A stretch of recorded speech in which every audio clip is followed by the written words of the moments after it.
terror, incompetence, cover-up. Federal judges are saying that the Trump regime exhibits this cycle all across the country in the efforts to round up migrants and, in some cases, U.S. citizens, throw them in detention centers. The cruelty, the incompetence, the cover-up, over and over again. We know now that there have been thousands, between 8,000 and 10,000 DOJ lawyers, staff, assistants who have been either quitting, pushed out, fired, whatever. They can't even keep up with the basic paperwork there. And direct targeting of these migrants and terrorizing them intentionally or recklessly or negligently, the courts are saying these are human lives that you are screwing with.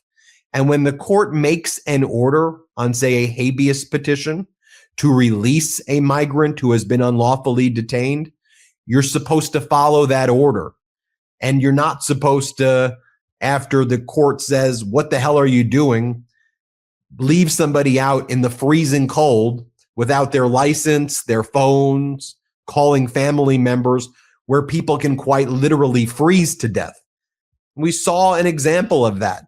Again, the cruelty, the terrorizing, the cover-up, the incompetence, all mixed together with the death of a Burmese refugee, Nural Alam, 56-year-old, blind and disabled, detained by Border Patrol in Buffalo last year, thrown in a detention center, released in the past week or so. I think it was on February 19th or so, right around that time period, without any notification of the person's family or without giving this individual any of their belongings, in freezing cold Buffalo weather. Then this individual went missing, and then their body was discovered in the past week or so, frozen to death in Buffalo. And the Border Patrol issued a statement and said, well, we did everything right. We brought this individual into a restaurant, and we allowed them to go into a nice warm location. We were never told that there was family members. We did everything right. Well, then local reporting got the surveillance footage, and it turned out the restaurant they claimed they let him into was locked. They just left this man. They left Nural Alam, this disabled blind person, outside to freeze to death. And he froze to death. And then they covered it up. How many times is this happening over and over again that we don't even know about? A federal judge in Minnesota on Friday said that the Trump regime has been terrorizing refugees, violating the promise America made to them when they fled persecution at home by locking them up illegally. You had a federal judge say the following: when the clock strikes 12 a.m. on the 366th day after a refugee was lawfully admitted to the United States, according to the government, 8 U.S.C. Section 1159 gives the Department of Homeland Security officials the power to arrest and detain that refugee with no limits on the length of detention. But because Section 1159A provides no such power, the court will issue a preliminary injunction enjoining defendants from arresting or detaining refugees in Minnesota on the basis that have not yet been adjusted to lawful permanent resident status, which by law cannot occur until 1 year has passed. The court will not allow federal authorities to use a new and erroneous statutory interpretation to terrorize refugees who immigrated to this country under the promise that they would be welcomed and allowed to live in peace, far from the persecution that they fled. Or take a look at the ruling by a federal judge, Judge Zaid Qureshi, out of the federal court in New Jersey, saying that the Trump regime continued to violate court orders in immigration cases, and says he's prepared to haul in the DOJ and DHS officials under oath. The federal judge Qureshi says the following: arguably worse, while the procedures for the government's immigration arrest and detention may have had the initial appearance of negligence, they have since slid downward into manifest recklessness. Immigrants are swept up into custody and shifted repeatedly around the country without warning or explanation. Efforts by the court in this district to protect detainees' rights have been largely frustrated by the government. Earlier this month, the U.S. Attorney's Office conceded to violating 72 orders issued in immigration habeas cases in this district alone. That number by itself is objectively appalling, but at least one judge has indicated that that number was underreported. The U.S. Attorney's Office has couched these violations as unintentional. Sadly, the well-deserved credibility once attached to the distinguished office is now a presumption that has, quote, undeniably eroded. The government's continued actions after being called to task can now only be deemed intentional. The undersigned will not stand idly by and allow this intentional misconduct to go on. It ends now. And then we heard just very similar language. Take a look at what Judge Schiltz had to say. He's the presiding district court judge in Minnesota. One way or another, ICE will comply. Right? Almost identical language. This court will continue to do whichever is required to protect the rule of law, including, if necessary, moving to criminal contempt. One way or another, ICE will comply with court orders. And here's what Judge Schiltz says about the district court in Minnesota hearing cases like this. This representation by the federal prosecutors appear to be untrue. Attached as Appendix B is a list of additional cases in which ICE has violated court orders, most of which violations occurred after the entry of the January 28th order, despite the United States Attorney's assurances of redoubled efforts that have led to considerable improvements. Appendix B documents 113 additional orders that ICE has violated in 77 additional cases. Again, above and beyond 97 orders that ICE violated in the 66 cases identified in Appendix A. If anything is beyond the pale, it is ICE's continued violation of the orders of this court. Increasingly, this court has had to resort to using the threat of civil contempt to force ICE to comply with orders. The court is not aware of another occasion in history of the United States in which a federal court has had to threaten contempt again and again to force the United States government to comply with court orders. I want to bring in Harry Litman from the Talking Feds YouTube channel, Talking Feds Substack. Harry, while all of that's going on, I could point to every federal judge basically in this country who are writing orders like that. You have Trump regime officials and influencers and former Trump regime officials like Alina Habba, who used to be the United States attorney in New Jersey, attacking Judge Qureshi and reposting breaking. Islamic Judge Qureshi faces calls to be impeached, and she reposts that and says, I know a thing or two about that judge. So the stochastic terrorism that then exists by these MAGA influencers at the behest of Trump's inner circle. What do you make of it all, Harry?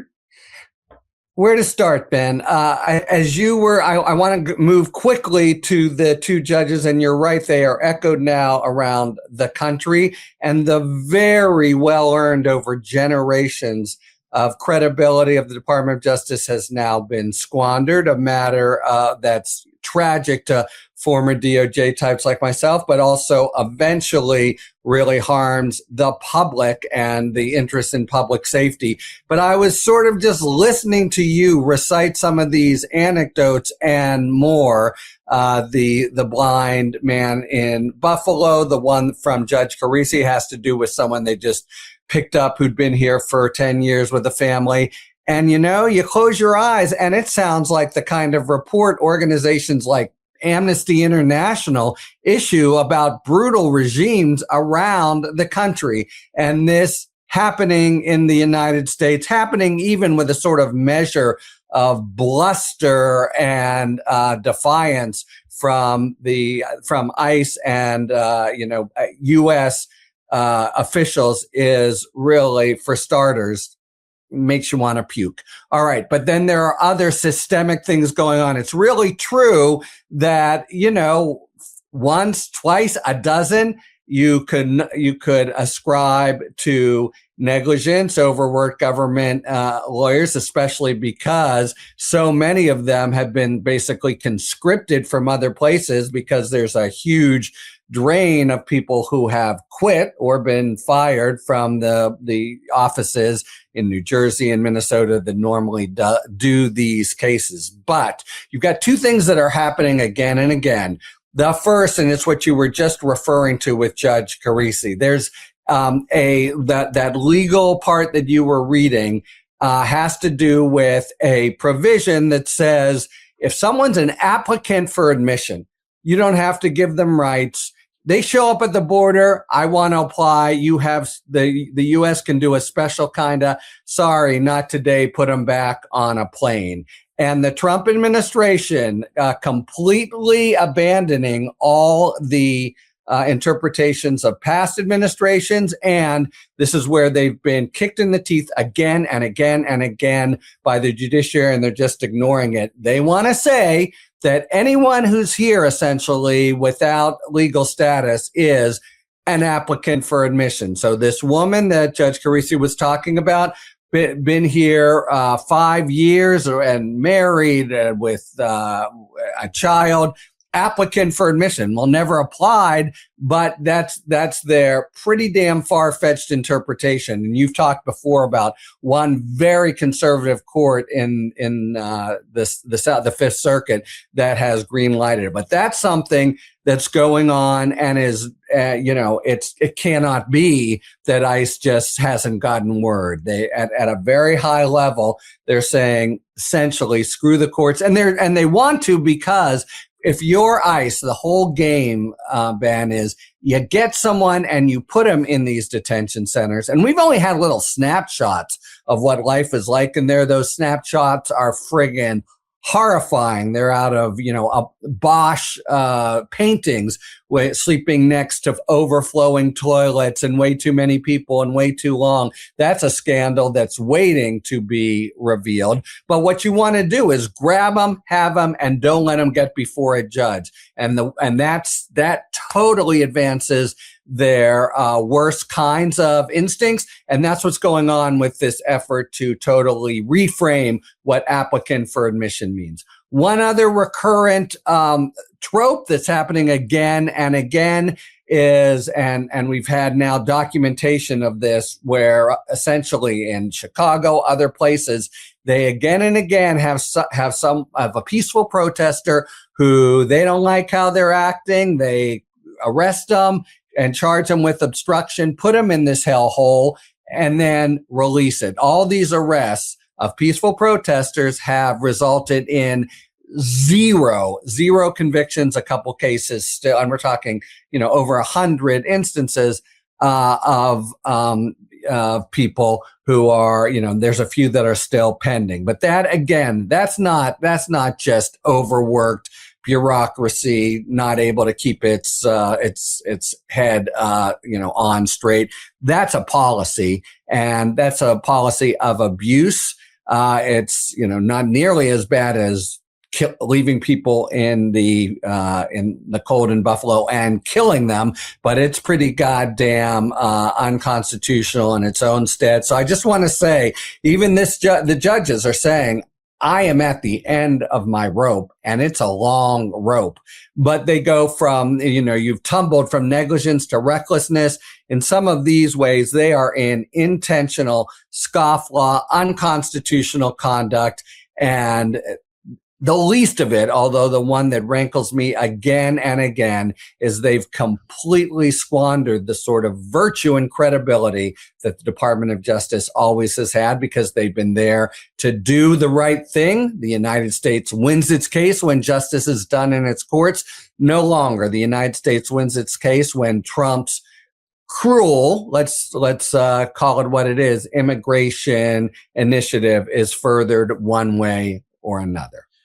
I guess it's impressive that the Department of Justice built up such a reputation over time with federal courts, that it took this long to destroy it. That I guess saying it somewhat sarcastically, that federal judges were willing to give the benefit of the doubt, even when the doubt became clear, even when the clarity became beyond clarity. And they were like, oh, okay, you're just a piece of crap. And it's over. It's over. It's been broken.